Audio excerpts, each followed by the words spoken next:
नमस्कार साथियों।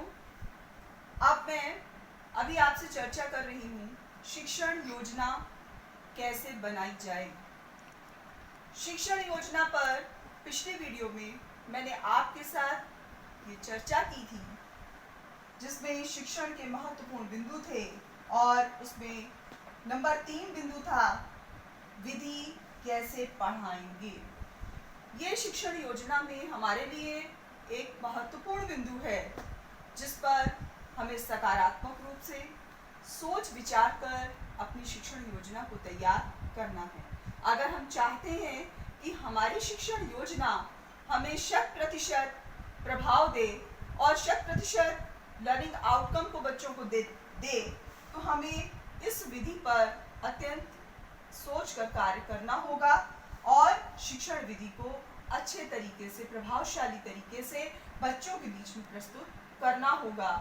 शिक्षण योजना में गतिविधि को हम कैसे बनाएं, किस विधि से हम अपना प्रेजेंटेशन बच्चों के बीच में रखें, आइए इस बिंदु पर हम बात करते हैं।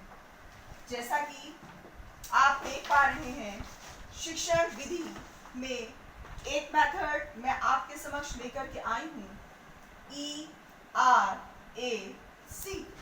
method. E for experience, पूर्व ज्ञान, R for reflection, चिंतन, A for application, अनुप्रयोग, C for consolidate, समेकन। आप इस शिक्षण विधि में कार्य करते हुए ERAC को ध्यान में रख कर के अपनी गतिविधि को तैयार करें, अपनी शिक्षण योजना को तैयार करें और उसे प्रभावशाली तरीके से बच्चे के बीच में प्रस्तुत करें। जैसा कि आप देखते हैं, कक्षा 1 की ये बुक है, कक्षा 1 की कलरव में पाठ नंबर 20, चंदा मामा आ जाना। जैसा कि हमें चंदा मामा आ जाना पर अपनी शिक्षण योजना को तैयार करना है, तो इसमें उस गतिविधि को, इस कविता को बच्चे के बीच में पढ़ाने के लिए सबसे पहले हमें ERAC मेथड में पूर्व ज्ञान पर चर्चा करनी होगी कि हमारे बच्चे चंदा मामा के बारे में कितना पूर्व ज्ञान रखते हैं, चांद, सूरज, पेड़ पौधे, इनके विषय की जानकारी रखते हैं या नहीं। फिर हम उन्हें कविता को हाव भाव से प्रस्तुत करते हुए रिफ्लेक्शन में लेकर के जाएंगे कि क्या बच्चे को कोई और कविता चंदा मामा के बारे में आती है या चंदा मामा के बारे में वो क्या क्या जानते हैं, चंदा मामा कैसा कैसा दिखता है, किस किस प्रकार से रोज दिखाई देता है। इन सब बिंदुओं पर बच्चों के साथ चर्चा कर सकते हैं। एप्लीकेशन में, अनुप्रयोग में हम बच्चे को स्वयं करने का मौका देते हैं कि बच्चा स्वयं से करके सीखे कि स्वयं से किस प्रकार से वो चांद की आकृति बना पाता है या नहीं बना पाता है, उस पोयम को हाव भाव के साथ गा पाता है या नहीं गा पाता है। क्योंकि कक्षा 1 के स्तर में लिसनिंग, भाषा में लिसनिंग और स्पीकिंग स्किल मुख्य होती है।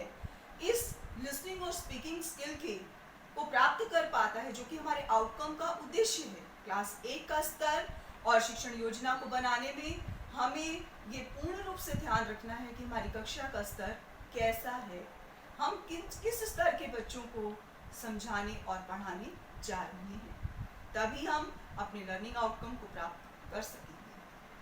अनुप्रयोग, बच्चे को स्वयं करके सीखने का मौका दें और कोशिश करें अपनी शिक्षण योजना को बनाते समय, उस गतिविधि को बच्चों के बीच में उतारते समय कि हम संपूर्ण कक्षा को छोटे छोटे समूहों में बांट करके बच्चों के साथ गतिविधि कराएं, जिसमें कक्षा का प्रत्येक छात्र उस अनुप्रयोग को करके सीखे, उसको स्वयं करने का मौका मिले और उसकी रुचि में बढ़ावा हो, उसकी सहभागिता पूर्ण रूप से कक्षा में हो।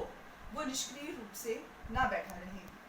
कंसोलिडेट, समेकन, फिर सारे बच्चों से उसको आकलन का जो हमारा मुख्य बिंदु आता है, जिसमें हमको मूल्यांकन करना होता है, निष्कर्ष पर पहुंचना होता है कि हम जो बच्चे को चंदा मामा की कविता सिखा रहे थे उसको बच्चा कर पाया, सीख पाया या नहीं सीख पाया, वो अपना प्रस्तुतिकरण एक एक ग्रुप के रूप में, एक ग्रुप से एक छात्र या टोली के रूप में आकर के अपनी गतिविधि का प्रस्तुतिकरण दे।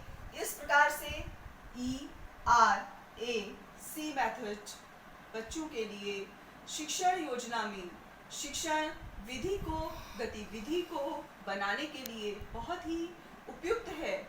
मेरा सभी ARP साथियों एवं शिक्षक साथियों से अनुरोध है कि इस ERAC मेथड को अपनी शिक्षण योजना में शामिल करें और इसके आधार पर नए नए इनोवेटिव आइडियाज़ ERAC मेथड के बिहाफ पर अपने टीचिंग प्लान में जोड़ करके बच्चों के सामने प्रस्तुत करें। जैसे कि आप देख पा रहे हैं, ये चंदा मामा की कविता है।